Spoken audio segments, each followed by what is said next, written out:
plus grand flex, c'est de pouvoir dire que, en fait, je peux littéralement commencer la conversation avec n'importe qui, je peux littéralement parler à n'importe qui, peu importe ton âge, peu importe le secteur d'activité que tu as, je saurais rentrer en conversation avec toi. Et aujourd'hui, je vais partager avec vous comment toi aussi tu peux le faire. Bienvenue dans ma nouvelle série qui va t'apprendre à devenir un meilleur communicateur, une meilleure communicatrice pour pouvoir attirer de meilleures opportunités, que ce soit personnelles ou même professionnelles.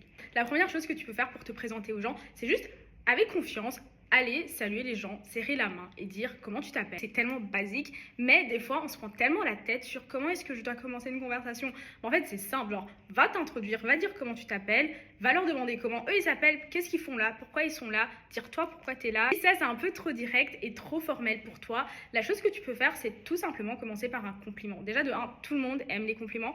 Bon, le but c'est que ça soit un compliment qui est sincère et pas hypocrite, parce que si c'est hypocrite, je pense que les gens vont le ressentir.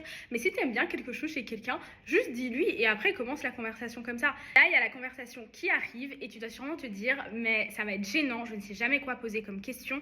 Mais laisse-moi te dire que si tu t'intéresses sincèrement aux gens, tu auras des questions à poser. Pourquoi? Parce que tu vas les écouter et comme tu vas les écouter, tu auras des questions à poser par rapport à ce qu'ils vont dire en fait. Et tu vas pouvoir rebondir.